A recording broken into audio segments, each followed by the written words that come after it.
Good morning and welcome to the second meeting in 2026 of the Local Government Housing and Planning Committee. I remind all members and witnesses to ensure that their devices are on silent, and Fulton McGregor is joining us online this morning. The first item on our agenda is to decide whether to take item 3 in private. Are members agreed? We're all agreed. Thanks. The next item on our agenda is to take evidence on the draft climate change plan from the Cabinet Secretary for Housing. And we're joined today by Mary McCallan, who is the Cabinet Secretary for Housing, Gareth Finney, who is the Interim Deputy Director for Heat and Buildings Delivery, Henry Hardy, who's the Climate Change Plan Team Leader, and Jess Niven, who's the Interim Deputy Director of the Heat and Buildings Policy and Regulation at the Scottish Government. And I welcome you all to the meeting. There's no need for you to operate the microphones, as we'll do that for you. And Cabinet Secretary, if you'd like to make a brief opening statement, you're welcome to do that. Thank you, Convener, and good morning. I'll take the opportunity. So thank you for inviting me to give evidence today on Scotland's draft climate change plan, which sets out the actions that we'll take to 2040 to reduce emissions and to meet the first 3 statutory carbon budgets, and specifically for my part on the buildings chapter, which is central to the plan because homes and buildings are one of the largest remaining sources of emissions, but equally very important because it's also one of the most challenging areas. It is felt very directly by people in how warm their homes are, how much they pay in their bills, and the decisions that they make about their property, which is probably the most important asset that most people will ever own. That's why, in my view, it's essential that the transition is fair, affordable and practical and must not exacerbate fuel poverty.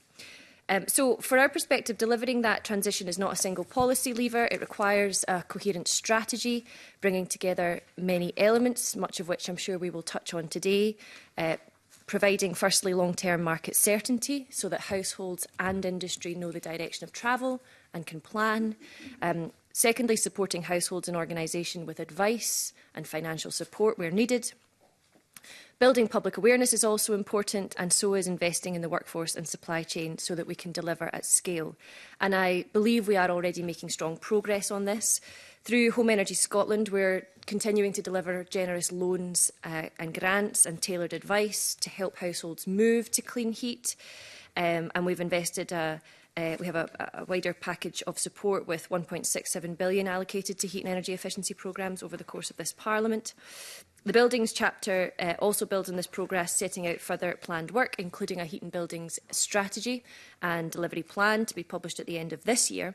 And this will set out how action is sequenced and how we will work with partners, crucially taking account of UK government actions that we are expecting in the interim period. As the committee knows, the Heat and Buildings Bill will now be introduced early in the next parliamentary session, subject to the outcome of the election. I would put on record that this does not represent a reduction in our ambition, but it is part of that practical and fair approach that I mentioned earlier, and which I'm sure we'll get into today. Moreover, Parliament has now approved new regulations to reform the Energy Performance Certificate, which I gave evidence to the committee on recently, and we've also set out proposals to accelerate heat network development. But crucially, Convener, regulation alone will not deliver this transition.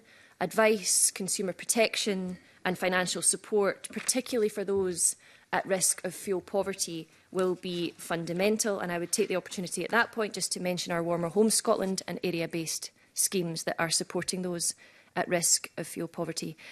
Finally, Convener, while the Government is committed to delivering net zero, the pace and affordability of the transition, as will emerge in our conversation today, depend not only on devolved levers. This is an area which is very integrated across the United Kingdom, and I'm in very close ongoing contact with, in particular, Minister McCluskey in the UK Government, whose decisions will be integral to what we're able to take forward. But in the meantime, I believe the draft plan provides a clear and credible pathway to net zero, and I look forward to discussing it. Thanks very much for your opening statement. So I'm going to start our conversation this morning with a number of questions in the general area. So, having looked at Annex 3, it shows that only around 0.4 megatons of carbon dioxide equivalent of emissions reductions from residential buildings are expected in the first carbon budget period, and with the vast majority backloaded into the 2030s. I'd be interested to understand, given that, how can publishing a new heat and building strategy and delivery plan at the end of 2026 be considered aligned with the pace of action that's required now to stay within the first carbon budget, rather than deferring delivery and risk to later periods? Thank you, Convener. So I think that it's first of all important to say there's no doubt, I suppose, two things. Firstly, Carbon Budget 1 is very much about continuance of our existing schemes and provision, understanding, of course, that that will have to increase, and in the next financial year we will review our schemes to make sure that they're continuing to deliver as efficiently and as well as they can. The other thing that's absolutely true, though, is that we need to see a significant scaling up. And when it comes to the timing of the strategy and delivery plan, I mean, I think I'm very conscious that in the heat and building space, we have a number of documents, strategies, delivery plans, you know, almost starting from the 2021 strategy through climate change plan, the bill which is to come, the delivery plan at the end of the year. And I could appreciate that can seem like a bit of a cluttered landscape, but I think it reflects the complexity of this area, the fact that there are so many moving pieces, and the fact that we are having to challenge ourselves all the time on how up-to-date our planning is and our delivery is, but also being able to sweep up actions that the UK government take as they take them. So in particularly about the plan at the end of 26, I will very much hope that by then, if it's me who's in this position, that I will be able to include the framework that the climate change plan offers, but perhaps add into that critical action that I'm expecting the UK government to take in respect of reducing the cost of electricity. And in that way, it's almost an ongoing layering of action, all of which has taken us towards the carbon emissions that we need to see. Okay, thanks. Can I just clarify on the schemes and provisions that are already existing? You mean things like the Home Energy Scotland programmes and things like that? Exactly. Yeah. Home Energy, Warm Home Scotland, area-based schemes, etc. Great, thanks. And just a bit concerning, you said if it's you that's in this position in 2020, later on in 2026, how can we ensure that the work that you're taking forward with these wonderful officials that are with you and others in the team to actually make sure that whoever's in the seat is going to take that forward? Well, I suppose there's a fundamental issue I can't escape, which is that I can't bind future administrations, but the climate change plan will be completed, as you all know, before the end of this term. Subject to fundamental change, it will contain a 2045 target for decarbonisation and the steps that the policy levers that we think are required to do that, and the fact that the UK government changing electricity cost arrangements is not going to change. So, I mean, I think I can say anyone picking this up will appreciate that every lever has to be pulled, and a very significant lever is the cost of electricity. Okay, I think that's going to be a theme throughout this morning. Moving on, I'd like to talk a bit about policy coherence. You talked about there being lots of different documents, etc. I'm paraphrasing you there probably. But so again, I've been looking at Annex 3. So the Annex 3 baseline for buildings assumes that without further policy intervention, emissions remain largely flat, in a way that you've already kind of said that, meaning that almost all reductions depend on coordinated housing and heat policies. Could you be explicit about how and when the Housing Energy Action Plan and Housing to 2040 will be aligned with the carbon budgeted emissions pathway for buildings, and what mechanisms will ensure that housing and planning decisions taken now don't lock in emissions beyond what the climate change plan assumes? Yes, I can have a go. Convener, sorry, just a couple of parts of that question. So, Housing to 2040 and emergency plan are distinct from the climate change plan, absolutely, but they're very much linked. And first of all, I'm overseeing them both. So the integration of them and the balancing of them is something that is being led by one cabinet secretary, which is always helpful. So I suppose, for my part, Housing Emergency Action Plan, for example, will sets the target for affordable homes delivery, and it introduces a new all-tenure target. And what the climate change plan will do will almost set the regulatory environment that will impact that. So, as I'm considering how we achieve, for example, our all-tenure house building target, I also am thinking of all of the regulatory measures that are coming down the track as part of the climate change plan, and in that way they'll be integrated. And that's just an example with house building. I suppose there's also an example with the private rented sector. So the Housing Emergency Action Plan is really clear that a well-functioning PRS is critical to avoiding homelessness. And in the climate change plan, I'm taking decisions about when and how to introduce a private rented sector minimum energy efficiency standard. So they are distinct documents, but they're very much linked. And I think the fact that I'm overseeing them both will help to integrate them. Yeah, I think it's an interesting piece around the fact that they're distinct documents, and yet it's something that's been a theme in this session 6, has been that how do we get out of the silos? And I think it's been a challenge within the Parliament as well to really recognise that climate change is upon us, and it really needs to be recognised in all of those documents. So it's kind of how do we make, the housing to 2040, and I think you're saying it's because you're overseeing them, but I would say that there needs to be something more that actually makes a clear link between all of these different pieces. Because if we're rushing to, very importantly, tackle homelessness, and we're looking to address the 110,000 affordable homes that we've committed to, but we've not got that climate change plan thread that you're bringing in around the heat and buildings issue, and that isn't somehow kind of threaded through some coherent document. I know you're saying it sits because you oversee it all, and I think this committee is absolutely thrilled that we got a housing minister and now we've got a housing cabinet secretary. But how do we again make sure that all these plans that are being set up at the end of session 6 at a critical time actually don't all just end up being looked at in that siloed way? Thanks, Convener. I mean, I'm going to come to Jess on Housing 2040, but I should have been clear. It's not just about my overseeing them. Sustainability and good places are built into Housing 2040's vision, of which the Housing Emergency Action Plan is part. And I suppose all of it forms part of the public policy landscape. So the RSLs with the registered social landlords with whom I meet about the affordable homes targets are very conscious that they will have to look across the board at what the government asks them to do, whether that is in house building or in environment or in emissions reduction, and know that they have to comply with the suite of asks. But I'll come to Jess if there's anything that she wants to add. Thank you.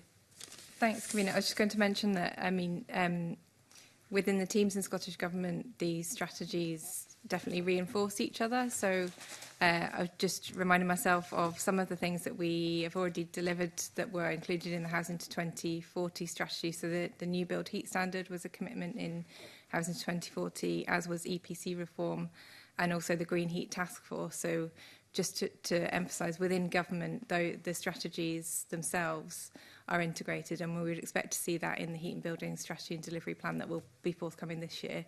And absolutely accept the point on collaboration within government's key to achieving that as well.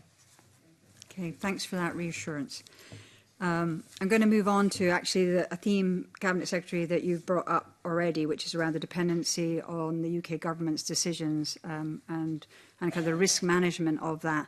So again, in my favourite chapter, my favourite annex of the plan, Annex 3 makes clear that the buildings pathway is highly sensitive to the UK government's decisions on electricity pricing and energy market reform, and that much of the post-2030 delivery is uncosted as a result of that, unknown. And I think you've already said this, but I'll ask it again. How dependent is the buildings emission pathway on UK government action that's outside Scotland's control, and what specific risk management or contingency measures are in place if those decisions are delayed or not materialise? Thank you, Convener.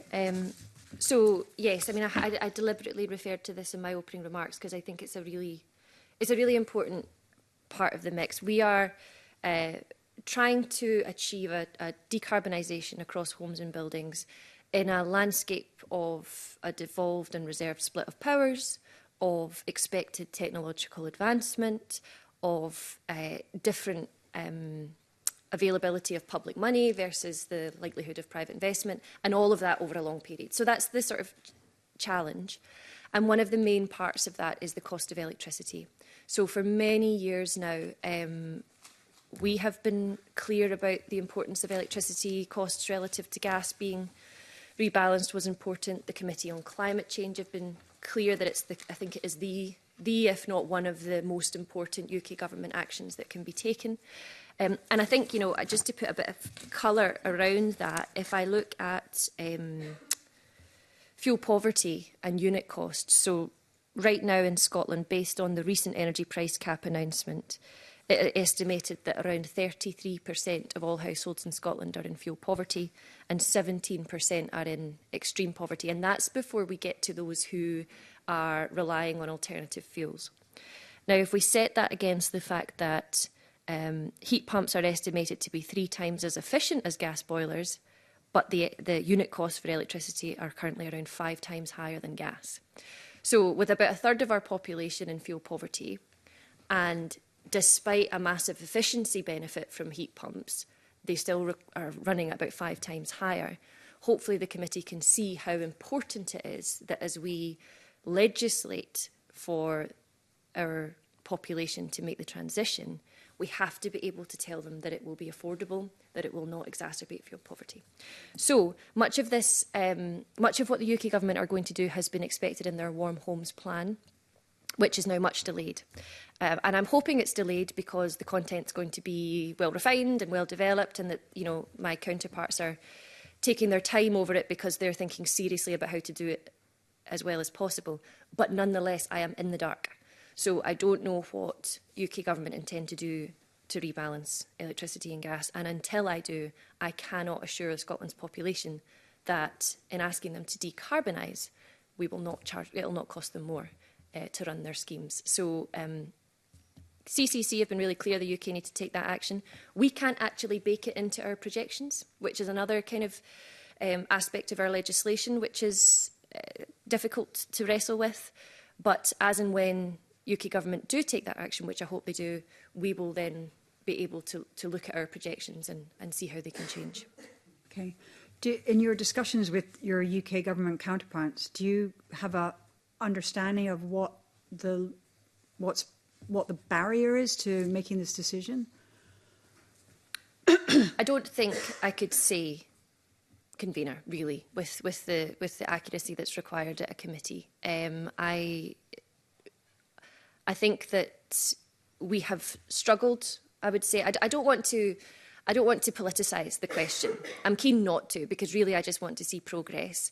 And Minister McCluskey and I have ongoing dialogue, but that dialogue hasn't really involved detail of exactly what's intended to be in the Warm Homes plan. And in absence of that, it's very difficult to not only take forward the bill, which was part of why I felt it had to be paused, but also in our energy performance certificate work, that's underpinned by a home energy model, which we also haven't had much update on recently. So all of these delays are causing me concerns and industry concerns.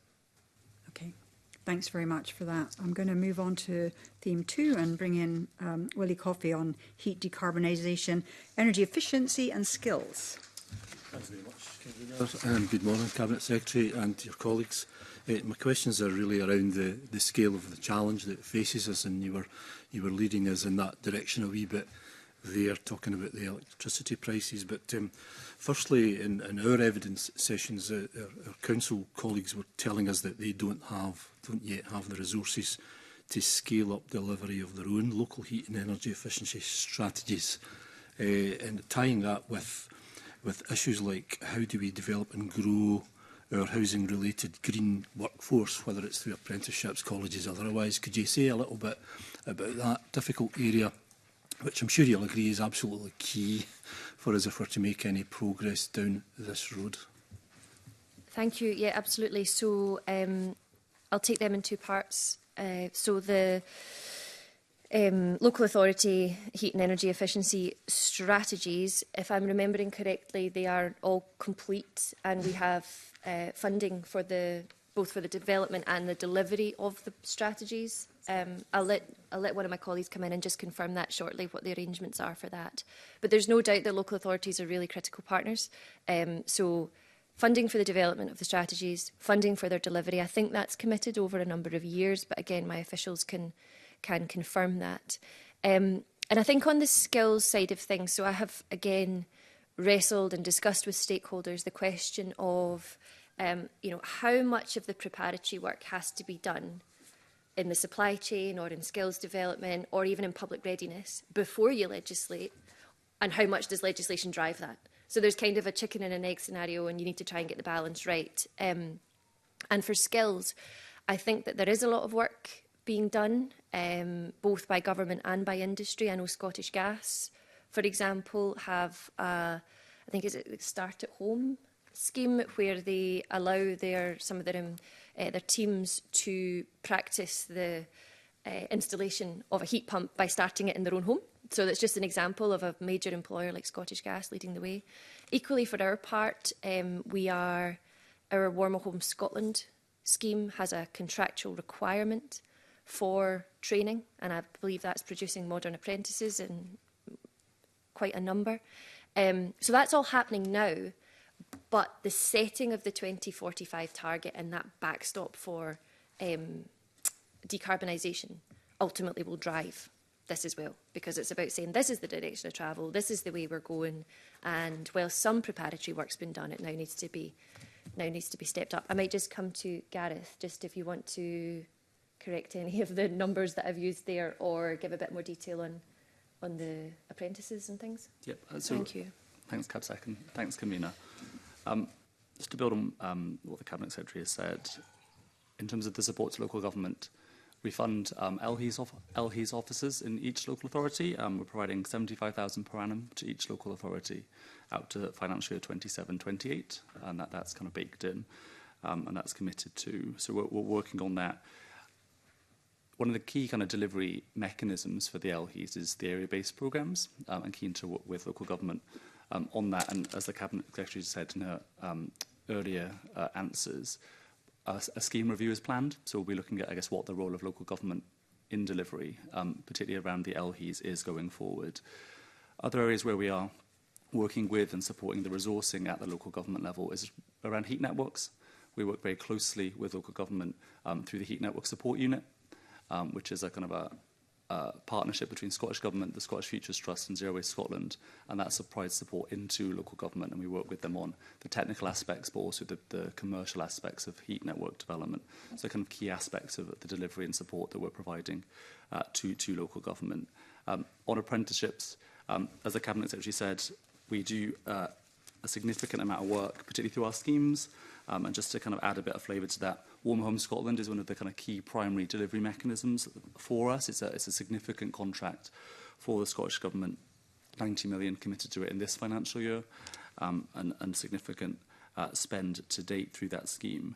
To date, in the new phase of the scheme, which has been running just shy of 2 years now, 120 modern apprenticeships have been supported through that delivery, and about 694 further workers upskilled in the supply chain to support delivery. So the spend that we're doing in our capital programmes is helping drive a lot of that upskilling itself directly. And Convener Sonia mentioned the Start at Home scheme, asking staff members to practice fitting a heat pump in their own home. I'm not sure that was Scottish Gas. My colleague Jess is saying that might have been Nesta, so I'll check and let you know. Thanks very much. I was curious about that. I wondered how much uptake there would be. Back to Willie. Yeah, thanks very much for that. I wonder if I could just talk about numbers for a wee minute, just numbers and volume and so on to illustrate the scale of the challenge that's ahead of us. The Climate Change Committee tell us we need about 35,000 heat pump installations by 2030, which is a challenge in itself. I think Scotland's doing about 6,000 or 7,000 per year-ish on average. But if you look at the number of homes in Scotland, it's about 2.7 million, Cabinet Secretary, and there's about 300,000 council houses. Now, it doesn't take a magician or a mathematician to work out that that's a huge challenge in the years beyond 2030 up to 2045. It's roughly over 100,000 installations per year from where we are at the moment, which is about 6,000 a year. How on earth are we to meet that challenge if we have the constraints that you've already told us about, principal amongst which is the price of electricity? But one of the key barriers, in my view, and the public's view that talk to me, is the installation cost of things like heat pumps. It can be as high as £14,000. And I know we've got grants to assist that, but we don't provide grants of £14,000. So the scale of this challenge is enormous. And we've been saying that at this committee for in recent years. So is the government aware of that, the scale of that challenge, and how can we possibly scale up to deliver that kind of target in that timescale? Thank you.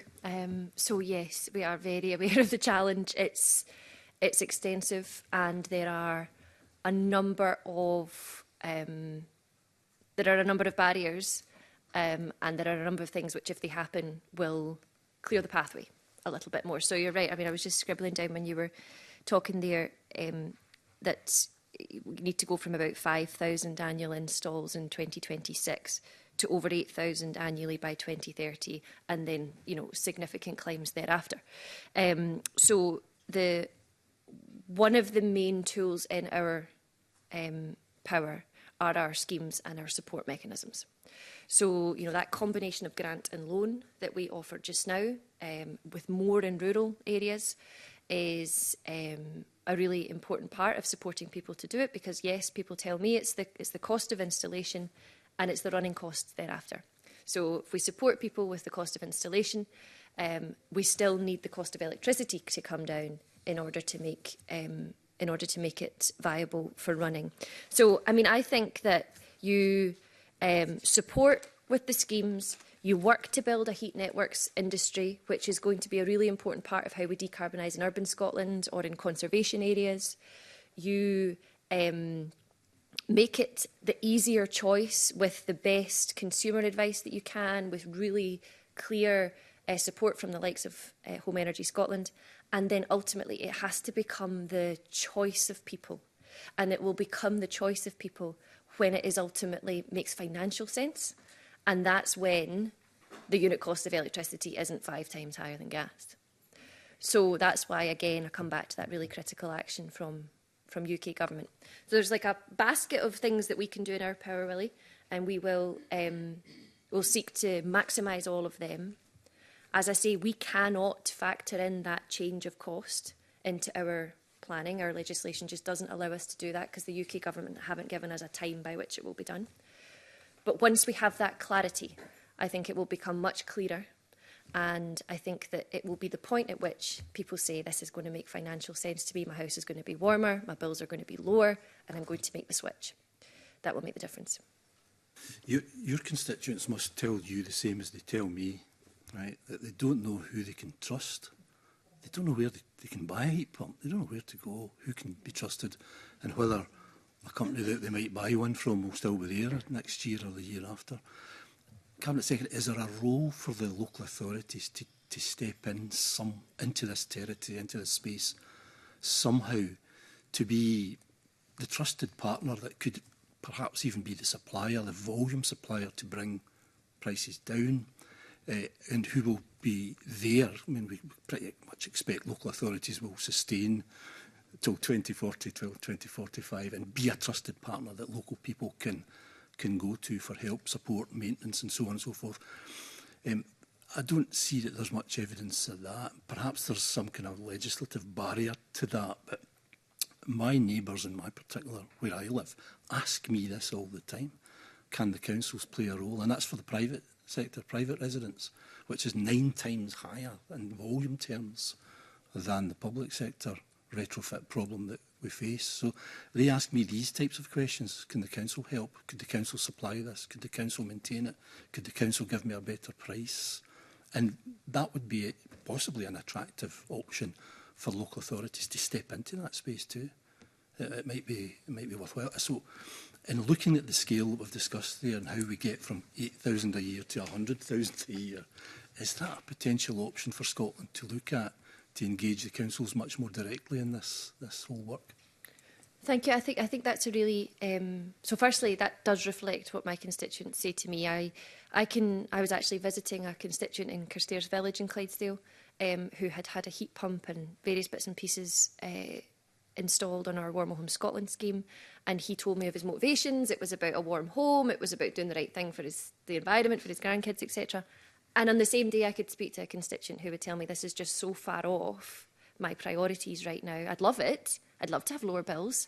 I'd love to have a wind and waterproof home, but I don't know how to navigate the system.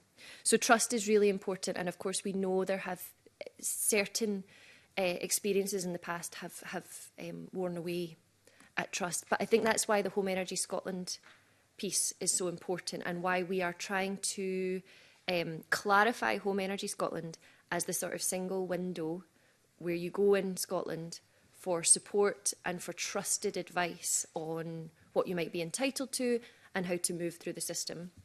And sometimes when I speak to stakeholders, they say, you know, there's too much hand-holding.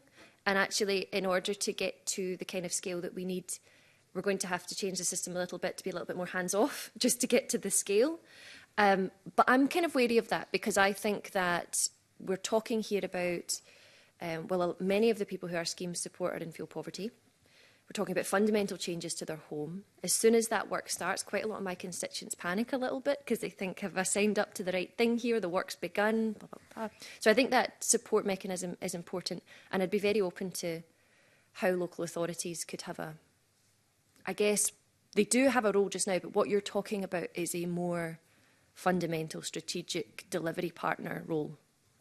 Yeah, I mean, I can't claim credit for this idea. Believe it or not, it came from the House of Lords, who suggested that local authorities throughout the UK could play a decisive role here, because the scale of the transition is absolutely fundamental, and would at the moment appear to be beyond us. I mean, the supplier network to do this is nowhere near able to deliver 100,000 a year. So something else needs to shift, not only the price of electricity, but the cost of the equipment and the trust factor that a lot of constituents mentioned. My last question to you, Cabinet Secretary, you said yourself in your remarks that it's difficult to project and to put timescales and targets in to the draft plan, you know, when we don't know so much that we depend on others to help us with. But will the government try to put some kind of assessment in the plan to show us how we will reach the target, even if you depend on decisions being made elsewhere? So there's an issue about how do we look ahead and see what the targets are going to be beyond 2030, or will the government not do that until it's more certain of the support from other areas? So I think what we're trying to offer that on an ongoing basis, using the best information that we have at the time. So what we have in the draft climate change plan is our best projection of the policies and proposals that we think can help meet us to our trajectory. When we come to produce that delivery strategy and delivery plan at the end of this year, that again will be another articulation of us trying to set out really clearly the steps, the funding, what needs to come together in order to make this work. And we will just have to keep doing that on an ongoing basis, such is the complexity of this work. And again, just to come back to your previous point, drawing always on all delivery partners, because the government just simply, you know, cannot do this ourselves, and it wouldn't work if we tried to. I'd neglected to mention there, my colleagues just reminded me that Miss Martin, who of course oversees the whole of the plan, I'm just responsible for the policy in this chapter, she chairs a climate oversight group jointly with COSLA. And that's all about saying, here's the challenge in front of us, here's what we know government can offer, what can local authorities do, and how do we work with industry and the public as well. So I suppose just for clarity, we will try and provide that step-by-step policy, funding, delivery, with as much information as we have at any time as we go forward. Very much for that. Thank you. Okay, Convener. thanks. Just before I bring in Alexander Stewart on regulatory framework questions, I'm going to come back to Megan Gallagher, who indicated she wanted a supplementary on some of Willie's questions. Thank you, Convener. Good morning, Cabinet Secretary and officials. It's on the discussion that Willie Coffey was having with yourself, Cabinet Secretary, on heat pumps themselves. And I think this hopefully is something that can be expanded upon, because I think in terms of when we started talking about heating buildings back in 2023, there was a huge emphasis on heat pumps, when actually there are other clean energies that can be used to heat homes efficiently and effectively. And I'm just wondering, has there been a change of direction from the government? Because certainly when I've been speaking to businesses, stakeholders, they want to help, they want to be part of this story. But I'm just wondering if that's the conversations that the Cabinet Secretary is now having for any future legislation that's going to be brought forward. Thank you. So I have been working on heat and buildings policy for a number of years, and the one thing for which I am absolutely certain is that there is no one size fits all. That would just, that far, too much rigidity, too small a remit is just going to not work. So one of the things I was really keen that the bill reflected, and hopefully you've seen this in the draft that we published, is that it takes a technology neutral approach. And that's about reflecting different housing types, which are many throughout Scotland, and different geography and demography. So it's basically saying there's a route for decarbonisation for the vast majority of us, and we'll find the appropriate one for the individual. So that involves heat pumps, absolutely. In fact, I think for most people, it's safe to say it will still be heat pumps. But it's about building the heat networks industry, which, as I've said, is really important for urban Scotland. Conservation areas where, items on the outside of houses are not going to be acceptable. But also, other fuel types. I live off gas grid myself, so I'm very conscious that, there are certain technologies that wouldn't be available to me. So technology neutrality is at the heart of the bill. Thank you very much for that, Cabinet Secretary. And then just secondly, just very quickly, I was pleased to hear the wording that you said around the private rented sector. Because I think in terms of what was initially proposed, the private rented sector felt that they were being unfairly treated, given that they would have to have everything in place, particularly for new tenancies, before other parts of the housing sector. So again, is that an ongoing conversation that you're having directly with the private rented sector on any future pieces of legislation? The reason I'm saying this is because certainly the feedback that I've had from them is that they don't want to be in a situation where they're having to put up a lot of upfront costs for these new policies to be put in place before the other parts of the housing sector do. It's about fairness, really. Yeah, I think fairness has to be at the heart of all this. We're asking, I know we're asking quite a lot of people, but I hope that by having a really clear explanation of why it's required in terms of climate and why it's going to benefit people in terms of warmer homes and lower bills will help us to make the case. And that applies to the private rented sector. So one of the first, when I came back from maternity leave, I felt there was a suite of commitments across the board in the heat and building space. And I just wanted to take a moment, as I think I explained to the committee before, to make sure they were sequenced properly, with fairness as a key part of that. And the Regulatory Review Group, overseen by Professor Russell Griggs, offered me a bit of insight on that. So sequencing, fairness, and really just practicality. So when we do ask the private rented sector to abide by a minimum energy efficiency standard, I want to make sure that it can actually start to benefit tenants and be workable for landlords, and that requires reasonable lead-in times, reasonable support and early engagement. Thank you, Convener. Thanks very much. Well, that was kind of leading into the next topic and maybe touching in on some of the questions already, but I'm going to come to Alexander Stewart with regulatory framework. Thank you, Convener, and good morning, Cabinet Secretary and colleagues. In your opening statement, you talk about fair, affordable and practical. So when we look at the regulatory framework, can I ask what assessment the Scottish Government has made of the impact of the delay on the heating buildings bill on carbon emissions and the reductions that are required and the knock-on effect that that's going to have and what delays are expected in the run-up to the target of 2045? Thank you for the question. So I think for me the answer's in two parts. So the first thing is to say that the decision to delay the bill wasn't a straightforward one, and it had a number of reasons behind it. The waiting on the UK's Warm Homes Plan was certainly part of it, but that all feeds into my judgment on the costs that are associated with all of this, and then also just the time to put something in front of Parliament and to ask parliamentarians to consider it and scrutinise it and legislate on it in a very short period, which I just didn't think was reasonable. And actually, whilst I didn't want to pause, I think there could have been more disruption and more delay and more difficulty if we didn't just take that time and then come back to it. And I hope that having published it in the meantime is still offering the certainty on where we're going. But in terms of that technical question on the impact, it shouldn't have too great an impact. I'm not going to pretend that there won't be anything whatsoever by a time gap, but the 2045 backstop policy is already government policy. So whilst we will legislate for it after the elections, if we're returned, in the meantime, it remains government policy, and we continue to take forward all of the strands that will help deliver it.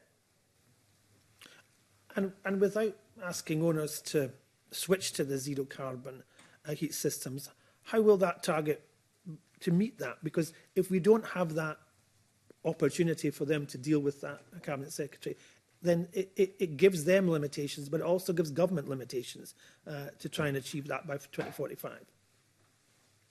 So it's a very fair question, and this is something that committee will know that the government has wrestled with, and that previous iterations of our proposed bill contain trigger points at which people would be required to switch. My judgment, and it is just simply a judgment, obviously informed by advice from my officials, is that that wasn't fair, and that it could catch people at points of difficulty and potentially exacerbate fuel poverty. So my view is that rather than prescribe those trigger points, set the long stop date and fill that period with the right support and industry building and regulatory pieces like PRSMEs and others to encourage the behaviour. And of course, I have to say it again, the greatest encouragement of all will be when electricity is cheaper. We all understand that behind the whole process is the tackling of fuel poverty. That's the driving force behind all of these processes. So can I ask how the funding schemes and the policies within the CCP will ensure that that carbon reduction meets that, in ensuring also that you target the fuel poverty? So I might come to Gareth on this because he's the expert on our schemes. But essentially, our Warmer Home Scotland scheme and our area-based schemes are already targeted at those at risk or in fuel poverty. We also, in order to drive uptake on our schemes, we recently did a piece of marketing, and that marketing was directed at those who might be in or at risk of fuel poverty, again, trying to drive up their uptake in it all.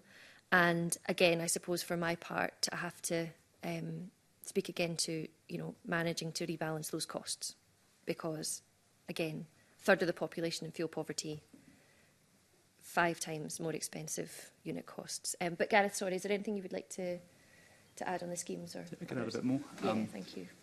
So we spend about 2/3 of the budget focused on the kind of the fuel poverty focused schemes. So that's the Warm Home Scotland scheme, the area-based schemes, and also the Social Housing Net Zero Heat Fund, which works with social housing providers to retrofit their stock.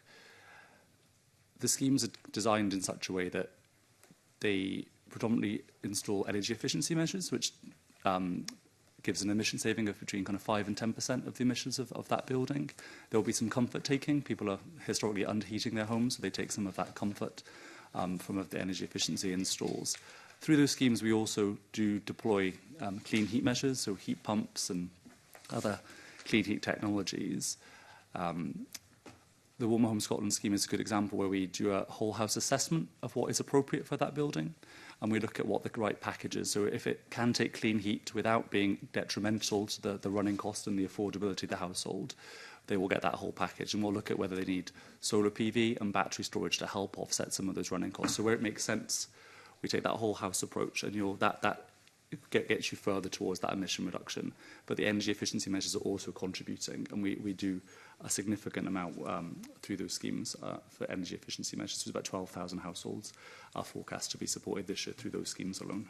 And, sorry if you said it whilst I was flicking through my notes, but I found the figure here, which is to say that so far in this financial year, our Warmer Home Scotland, the average saving on a fuel bill has been £350 per year. Sorry, did you say that? Yeah, no, I didn't. Okay, I got it. And ensuring that there's energy efficiency and energy conservation is really quite important. So it's having that consistency in that approach, and you've touched on that already, Gareth, about what we're trying to achieve. And Minister, you've given an indication of a costing and a savings about that. But when it comes to mixed tenure, there's a real issue there about flatted or apartments, or trying to manage that to ensure that they can also get that efficiency and that conservation. So are there areas within that you're looking at to try and see how you can manage or mitigate some of that within these types of tenure? Because out of the stock you have, that's quite a large proportion that needs to be managed and needs to be tackled to ensure that you get to the answers at the end and you manage to achieve what you're setting out to do. I think it's a really good question. And I think it ties in with what Megan Gallagher was asking me previously about, a consistency or a rigidity of approach. And I can see that in a mixed tenure block, a consistency of approach would be favourable. But at the same time, I want to try and retain that, right property approach for the individual and dependent on their own circumstances. So I think there probably is more that we can do to consider consistency in an all tenure setting. I suppose just now I'm trying to emphasise the fact that what is a big ask will be made according to the needs of the individual, and it won't be blanket provisions. But I think you raise a good point about mixed tenure blocks where, of course, a bit of consistency would be helpful. Thank you, Convener. Thanks very much. I'm now going to bring in Mark Griffin, who's going to ask some questions around public engagement, advice and funding programmes. Mark. Thanks, Convener. Good morning. We had heard evidence as the committee that the plan isn't as strong as it could be on public engagement, and concerns about a lack of a clear strategy for raising awareness and behaviour change on heat and buildings. I wonder how, Cabinet Secretary, you would respond to those comments that we've had in evidence, and whether there are any plans to update the final climate change plan to address any concerns there might be about accessibility of information and funding. Thank you. I might come to you, Henry, for the question on updating the climate change plan in a moment, but I suppose on consumer engagement, so I think it's absolutely critical. I think, again, coming back to that point about the level of need in the country just now and the fact that we've got 33% of people in fuel poverty, I'm very conscious that when people are just trying to heat their homes or make ends meet, they don't have the capacity to, navigate something that's complicated, something that feels risky, and that they don't have trust in. So I think it was to Willie Coffey I mentioned us trying to respond to consumer research that we've done on this, make Home Energy Scotland the trusted #1 window or door through which you walk if you want to engage in the question of energy efficiency and clean heat, and to make the process as easy as it possibly can. And I would also come back to the marketing that we've done and the investment that I think it was just towards the end of last year, wasn't it, that we started that, Gareth, which is, again, communicating in a really public-friendly way about the opportunities that are ahead. The final point I have to say is that, again, the greatest driver of the public's confidence in this will be when I can say, or when we can all say, that this will be make your home warmer and bring your bills down. And until we have the Warm Homes Plan and the certainty on what Mr Griffin's colleagues are going to do. We can't quite say that yet, but I have confidence that we will get there. And I'll come to you, Henry, if you want to say about the plan update. And on the overall plan, so this is obviously a draft plan. We are planning on finalising the plan before the end of this Parliament. And there are three kind of legs to the scrutiny that we're currently undertaking. So what's going on right now, the parliamentary scrutiny undertaken by the NZEC Committee will be reporting through the next month. The Climate Change Committee will also be producing a report on the content of the plan. But I think crucially to this is the consultation, the public consultation, which is currently underway.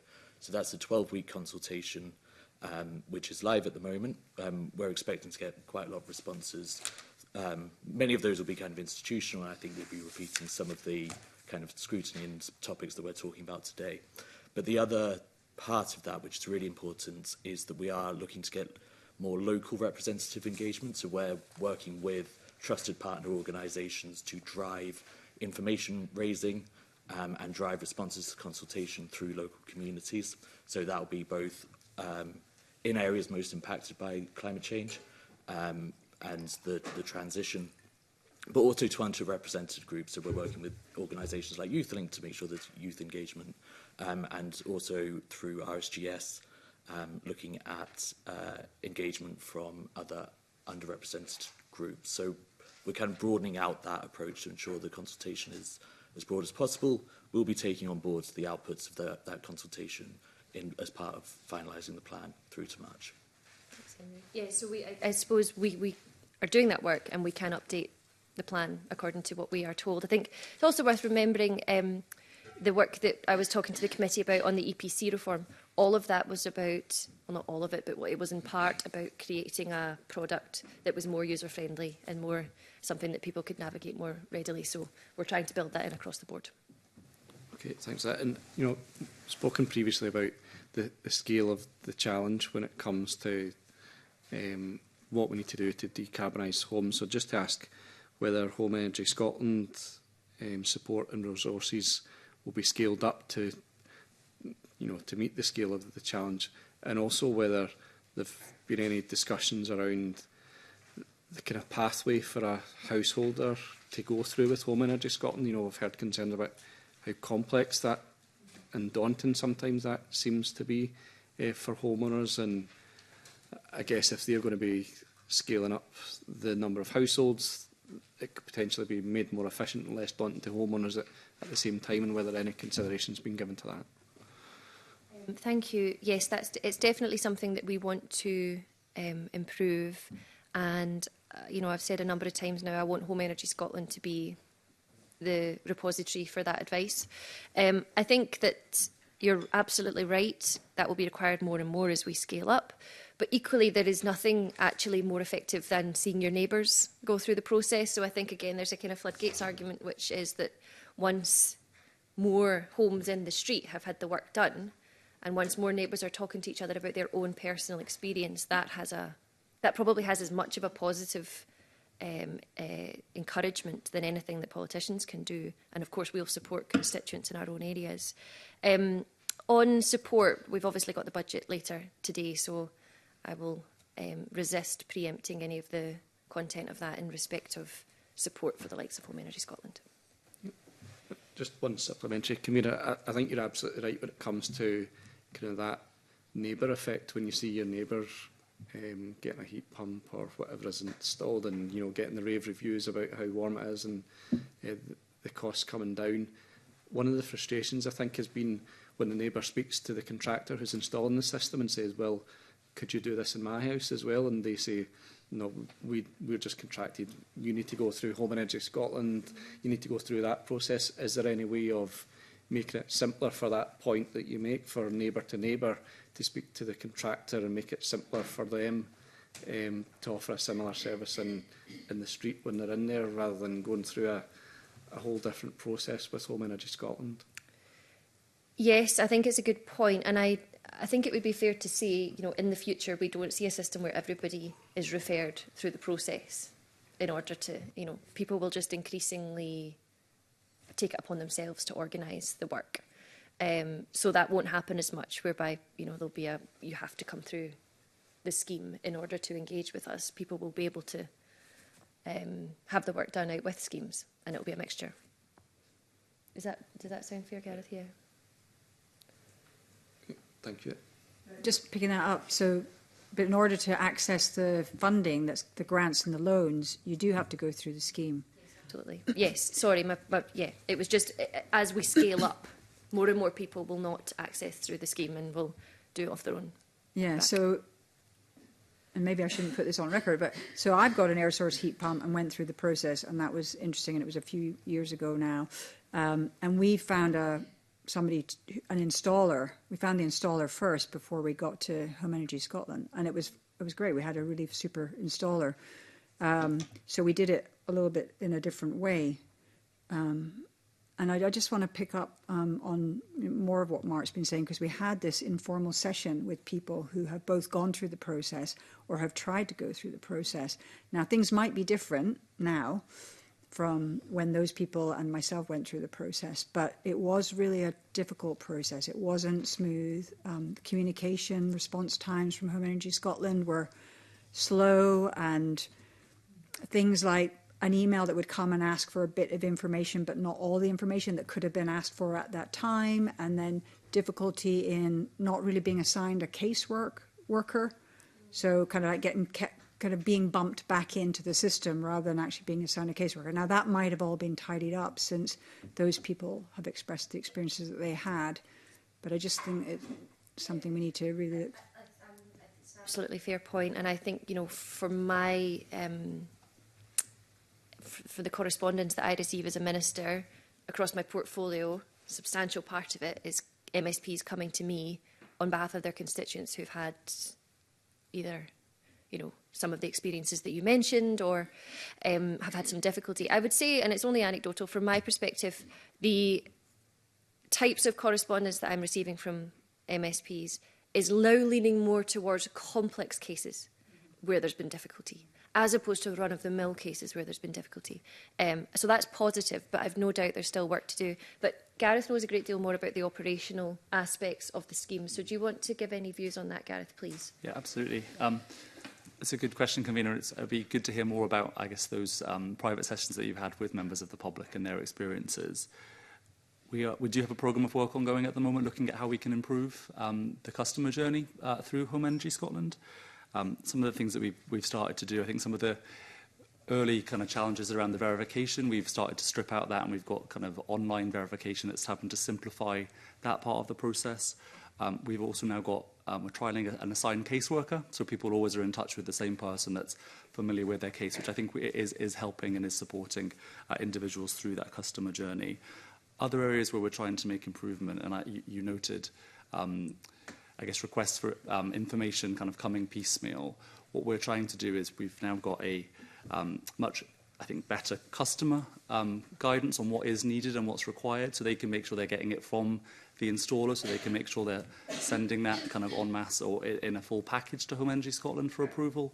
And so we've got much better supply chain engagement and a support supporting guidance for the supply chain that explains what they need to be giving to the householder to make sure that is a bit more seamless. So we're not getting things like invoices on unheaded paper, for example. It's making sure we're dotting the I's and crossing the T's ultimately. And other things that we're looking to do is how we can streamline the payment process as well. Can we work much more directly with the supply chain on that as well? Something that we are exploring. Our loan offer complicates that somewhat, which is the difference between us and the UK government's boiler upgrade scheme. We provide a loan which complicates the customer journey, so we need to navigate that. So we are looking at ways that can be streamlined. One other aspect, and just to pick up on the Cabinet Secretary's point from earlier on, we're looking at a much more triaged approach to that delivery. So some people might not need to go through the over-the-phone service to then access the support that's available at the end. So they might be able to access the grant and the loan via a digital kind of interaction rather than going through that over-the-phone advice that everyone's required to get at the moment. So we're looking at supporting different groups of people depending on the need that they have. Thanks for that. That's Gareth, that's very reassuring. Hopefully I won't have to go through an air source heat pump process again, but It sounds like it has, that you've looked at that and that you've brought in the improvements. I'm going to bring in Fulton McGregor now on cost and finance, and Fulton's joining us online. Thank you, Convener, and good morning to Cabinet Secretary and your team. Thanks very much for the evidence so far. As Convener said, I'm going to ask a couple of questions on cost and finance. The first report of the Green Heat Task Force was published in 2021 and the second in April 25. But as the committee's heard, there was little detail about the costs associated with specific policies and proposals.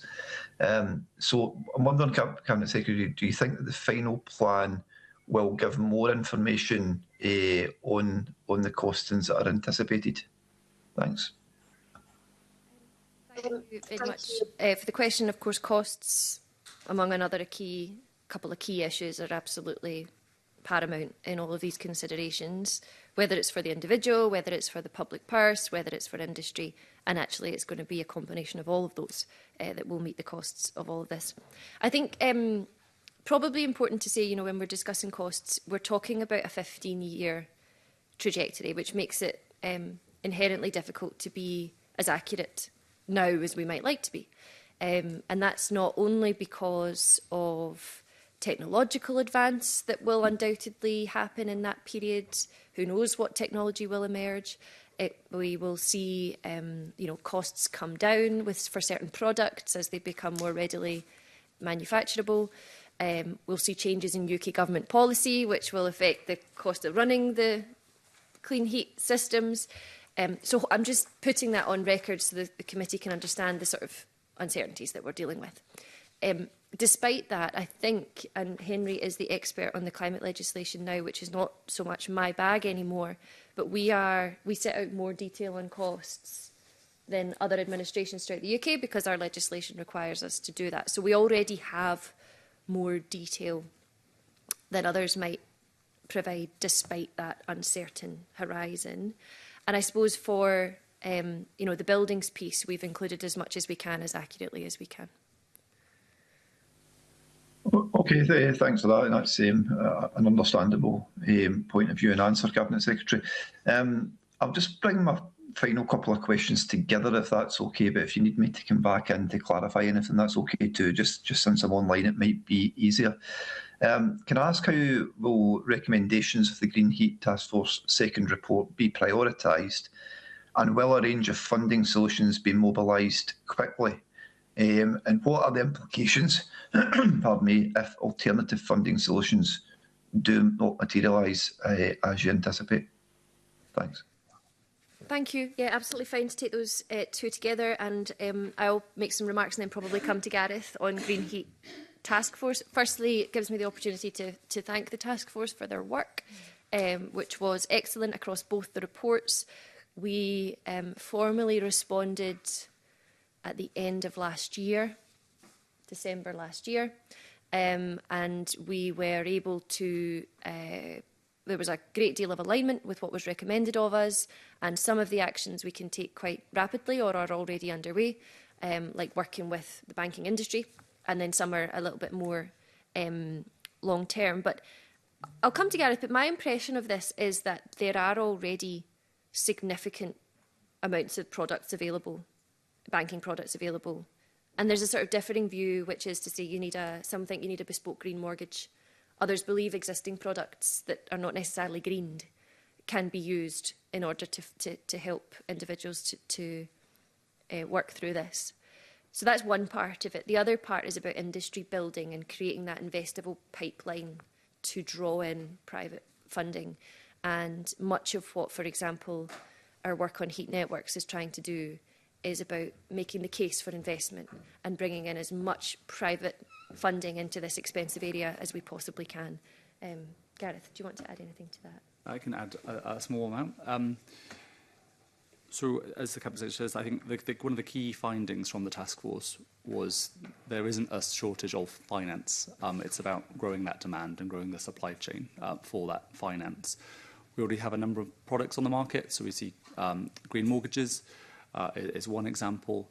I think what we'll start to see is product finance becoming a bit more widely available as well for the likes of heat pumps. And that's an area I know a number of kind of suppliers are looking at and interested in. I think in terms of the Part 2 report, that was very much more focused on place-based initiatives. Largely kind of heat networks was a big aspect of that, but also how you could take a more collective place-based approach. So that's something that we will be looking at. The scheme review that the Cabinet Secretary touched on will be looking at how we can scale and build on our place-based approach through the area-based schemes that we have at the moment. But kind of in the near term, a big focus of our action is on heat networks and building out that support through the Heat Network Support Unit and the Heat Network fund that's in operation that the Cabinet Secretary extended out to 2030 in terms of being able to receive applications for funding for heat network projects. So that's our kind of short-term focus in kind of place-based off the back of the Part 2 report. But I think there's a huge amount that can be done, but a lot of it can be industry-led, and that's what we're seeing through the finance sector. And we've worked quite closely with the Green Finance Institute on a number of those early actions out of the Part 1 report as well. I would just add on I think it's worth noting how exciting the prospect of industry building is when it comes to heat networks and the opportunity that we have there. It's a critical part of the sort of solving the puzzle of decarbonisation, but it's also a huge economic opportunity that we're trying to make sure we do everything we can to support. That. And we're now going to move on to another theme, and Evelyn Tweed is going to ask some questions around monitoring. Good morning, Cabinet Secretary and panel. Thanks for your answers so far. What early warning indicators will be published annually for buildings? So I am going to come to Henry. Again, this is kind of the technical aspects of the plan itself. For my part in buildings, I will report annually in the way that the legislation requires us to do. I don't think there's anything in recent developments that have changed that. But let me come to Henry, if you don't mind. Yeah, I would just set out the overall approach, and Gareth or Jess might be able to give a few more specific examples for HIBs. But the requirements for monitoring for the CCP is kind of unchanged from the CCPU. That is every year, after the first year that it's published, we will publish a monitoring report which will set out how we are progressing towards the indicators set out in the monitoring evaluation annex of the plan. I'll come on to that in a second in more detail. But ultimately, that then reports back into our overall progress on emissions reduction. So those are published every June, a year and a half, looking backwards. So we will make an assessment at each point whether we are still on track to meet the carbon budget. So that's kind of the key driver of evaluation in this space. Underpinning that, we'll have a more granular assessment for each sector covered by the plan of progress towards the actions that have been set out. So the annex, it's in Annex 3 at the moment, as set out, kind of gives an indication of our process towards setting that out. But at the moment, before we get to the final plan, and this will be with the final plan, we haven't set out exactly what all the indicators will be for each sector area. That is partly because it's dependent on what the final policy position is within the plan. So we need to make sure that we're reflecting what's in there. So what that will mean is that every year we have an update which can say these indicators are on track, off track, or too early to say, as we currently do. And then that will then be followed up by the report on overall emissions levels, which all taken together will give us a kind of idea of trajectory towards meeting the targets. I don't know if Gareth, Jess, there's anything on them. Just additionally on heat and buildings, we publish our annual progress report. So the last one was published just at the end of last year. So in addition to the kind of technical points on carbon emission reductions, that assesses our delivery across schemes and policies as well. So the timing of the report this year will obviously be towards the end of 2026, at the same time that we will publish our strategy and delivery plan. So I think that will be quite an early culmination of the monitoring and evaluation across the piece on the building side. Can I also ask what actions might follow if they show slippage against carbon budgets? Yeah, absolutely. So as part of providing advice to ministers, were there to be any indication that we were falling behind on where we'd planned to be, of course, it would be a usual process of providing advice to alert ministers to that and options that were available to them. Like I said, we've got the strategy and delivery plan that's already penciled in for this year, which so incoming ministers will have the option to shape that, of course. And each year, we would be providing advice to ministers on the implications of any setback if we were to expect that. But obviously, we don't anticipate it. It's particularly in Carbon Budget 1. We have modelled the delivery kind of more specifically against it's kind of all costed. So we wouldn't expect to see that, but if it were the case. That's me convenient. Thanks very much. Yeah, just a couple of questions, a few more questions from me. Just on the, on the monitoring of the progress, Annex 3 describes monitoring progress against an emissions envelope supported by early warning indicators. But effective parliamentary scrutiny, what we're trying to do here, depends on understanding the assumptions that you're making.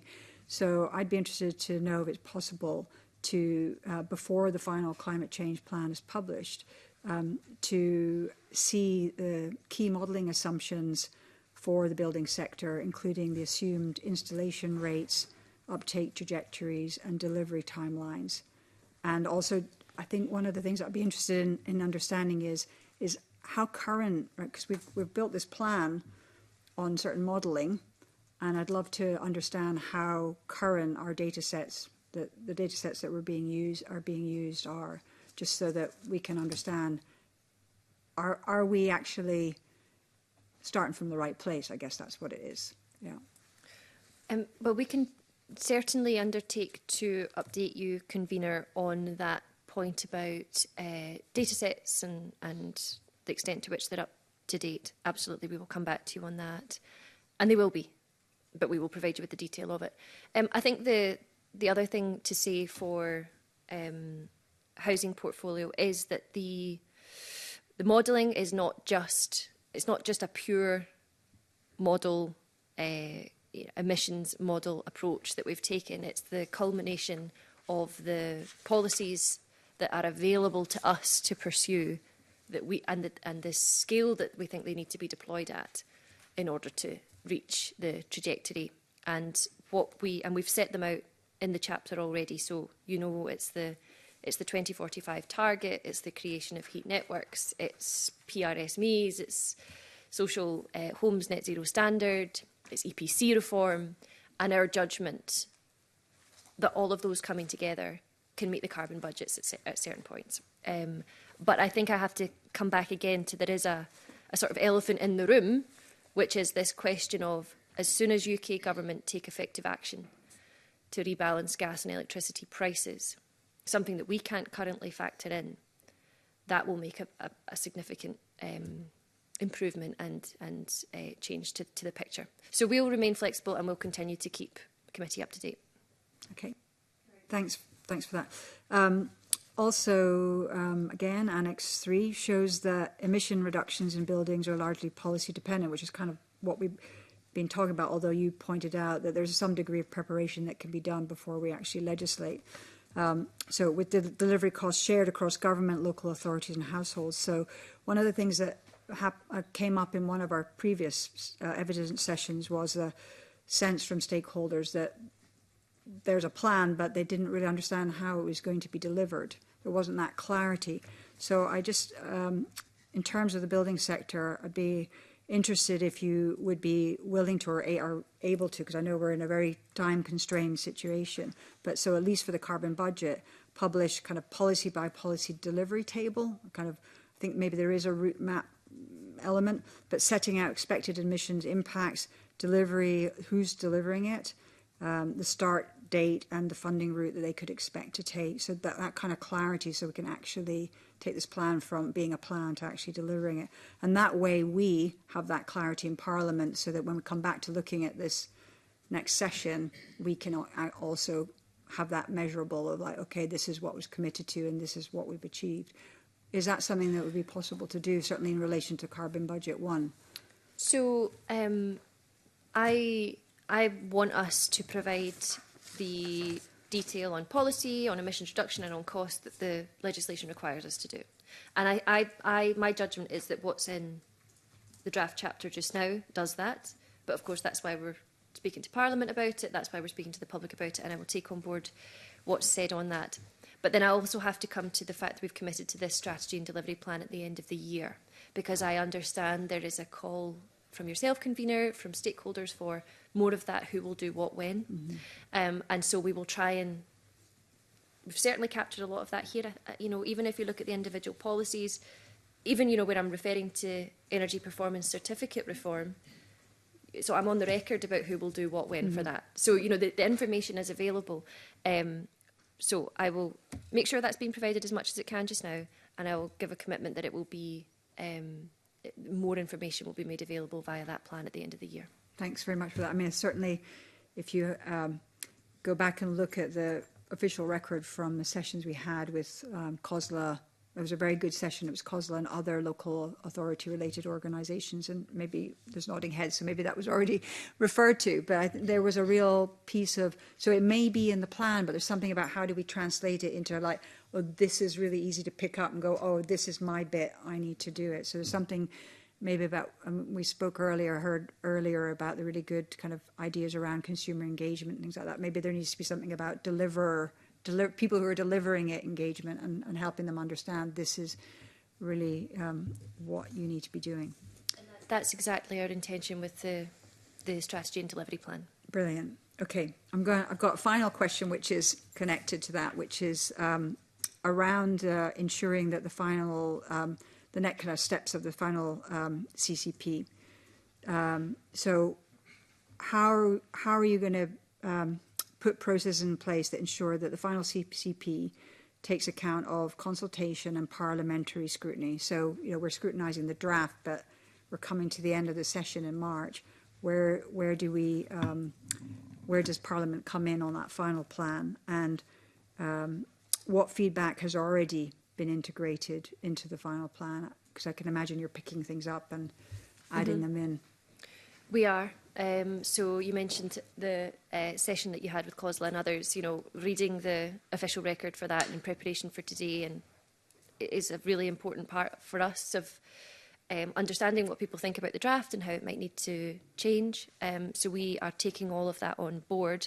I think Henry spoke a little bit earlier about the sort of processes that the climate change policy team and Miss Martin will go through for the kind of updating of the plan now. So you could hopefully say a little bit more about that, Henry. Thank you. Yeah, no problem. So, as I said previously, the consultation closes at the end of this month, and then parliamentary scrutiny and the CCC report following that. So we've got a little bit of time, not as much time as perhaps would be ideal between that and the end of this Parliament to work that through.